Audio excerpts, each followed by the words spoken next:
Narration part 2 में अब हम आपको नरेशन ऑफ इंटरोगेटिव सेंटेंसेस बताएंगे, यानी जब हमारी रिपोर्टेड स्पीच का जो सेंटेंस है वो इंटरोगेटिव में होगा और उसकी इंडायरेक्ट कैसे बनेगी हम आपको अब वो समझाएंगे। उनसे पहले थोड़ा रूल्स पर ध्यान दे लेते हैं।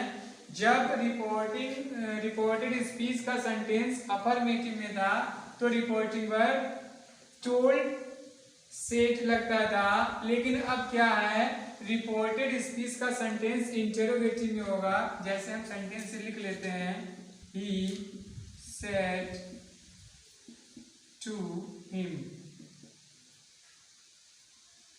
डू यू वॉक,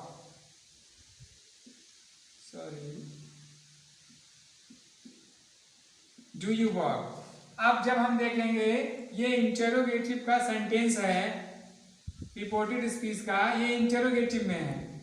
अब जब ये इंटरोगेटिव में सेंटेंस होगा और जब हम इसकी इंडायरेक्ट बनाएंगे तो रूल्स जो होते हैं चेंज हो जाते हैं। क्या चेंज होते हैं, ये जो रिपोर्टिंग वर्ब होती है, रिपोर्टिंग वर्ब यानी आस्क्ड, अभी तक टोल्ड का प्रयोग हो रहा था, अब सेड टू की जगह आस्क्ड हो जाएगा, रिपोर्टेड ऑब्जेक्ट वही कर जाएगा।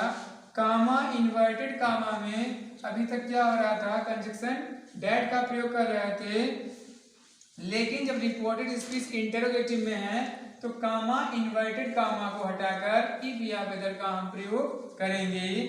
और मेन इंपॉर्टेंट जो है क्या है, रिपोर्टेड स्पीच के इंटरोगेटिव का सेंटेंस अफर्मेटिव में बदल जाता है, यानी ये हमारा पूरा का पूरा सेंटेंस इंटरोगेटिव में है, ये हमारा चेंज होकर के इनडायरेक्ट में अफर्मेटिव में होना है। जब ये अफर्मेटिव में होगा तभी नरेशन कंप्लीट होगी, अगर ये अफर्मेटिव में नहीं होगा तो नरेशन इनकम्प्लीट रहेगी। अब हम बाकी को बनाते हैं, जैसे ही का ही लिख लेते हैं, सेड टू की जगह आस्क्ड आएगा क्योंकि ये रिपोर्टेड स्पीच का सेंटेंस इंटरोगेटिव में है, आस्क्ड आ गया, और हिम का हिम। कामा इन्वर्टेड कामा को हटाकर कंजक्शन इफ या वेदर लगाएंगे। इफ या वेदर क्यों लगाएंगे, क्योंकि ये प्रश्नवाचक में है यानी इंटरोगेटिव में है, तो हमने इफ का प्रयोग कर लिया। पर्सन वैसे ही चेंज हो गए जैसे चेंज हो रहे थे। ये पर्सन यू कौन सा है, सेकेंड पर्सन है, और second person change to object होता है, यानी सेकेंड पर्सन हिम के अकॉर्डिंग जब चेंज होगा तो यहाँ पर ही आ जाएगा। अब मेन इंपॉर्टेंट जो है क्या है, ये हमारा इंटरोगेटिव में है, ये अफर्मेटिव में होगा, और अफर्मेटिव में जब होता है तो उसका क्लू क्या होता है, सब्जेक्ट होता है, वर्ब होता है, प्लस ऑब्जेक्ट होता है। और इंटरोगेटिव में क्या था, इंटरोगेटिव में हेल्पिंग वर्ब थी, प्लस सब्जेक्ट था, प्लस वर्ब थी, प्लस ऑब्जेक्ट था।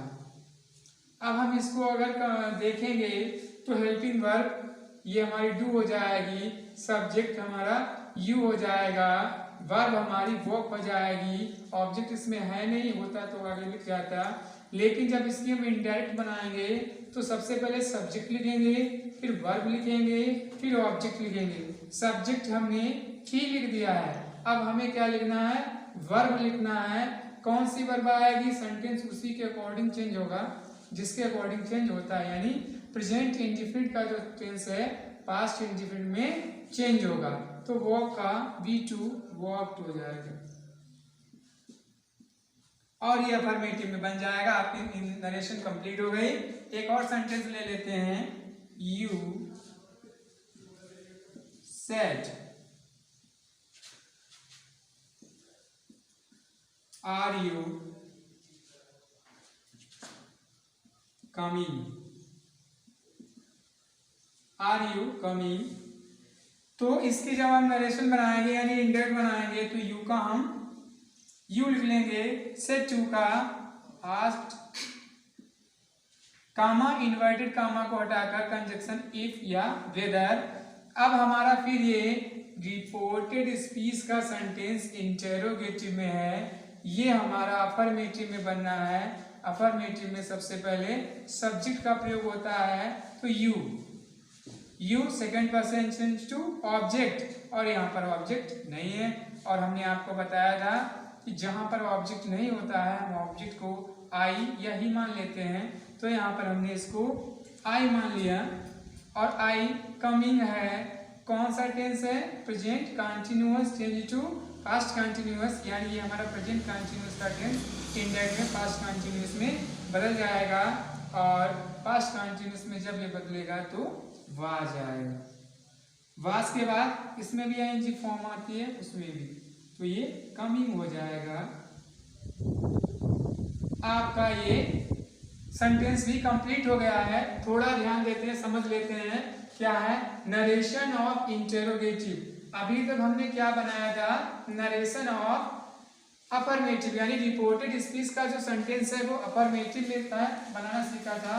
पर अब क्या है, रिपोर्टेड स्पीच का जो सेंटेंस है जब अफर्मेटिव में होगा यानी इंटेरोगेटिव में होगा तो पूरे सेंटेंस में बदलाव हो जाते हैं। क्या होते हैं, सबसे पहले रिपोर्टिंग वर्ब बदलती है, आस्क आता है, फिर कामा इन्वर्टेड कामा को हटाकर इफ या वेदर लगाते हैं। फिर रिपोर्टेड स्पीच का जो सेंटेंस इंटेरोगेटिव में होता है ये पूरा बदलकर अफर्मेटिव में यानी इसमें बन जाएगा।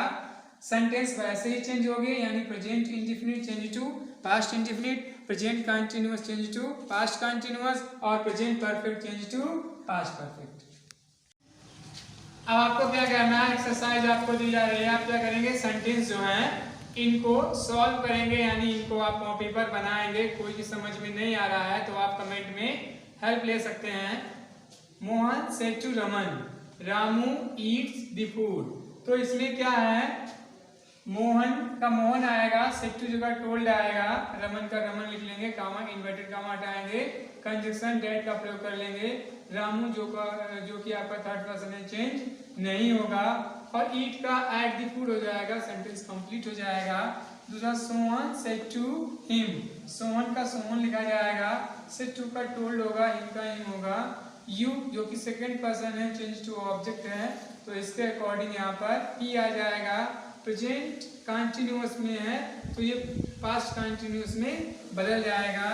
मीना सेड टू श्यामा, तो मीना का मीना आएगा, सेड टू का आस्क्ड आएगा, क्योंकि रिपोर्टेड स्पीच का सेंटेंस इंटरोगेटिव में है। श्यामा का श्यामा आएगा, कंजक्शन इफ या वेदर आएगा, आई का सी होगा और वाज हो जाएगा और गोइंग हो जाएगा, सेंटेंस आपका कंप्लीट हो जाएगा। आई सेड टू हिम, आई का आई होगा, सेड टू का आस्क्ड होगा, हिम का हिम उतार लेंगे, कामा इन्वर्टेड कामा को हटाकर कंजक्शन इफ या वेदर प्रयोग होगा। यू आपका second person change to object है, उसके अकॉर्डिंग यहाँ पर ही आ जाएगा, और एग्री विद यू यानी ये भी पास्ट इंडेफिनिट में चेंज हो जाएगा।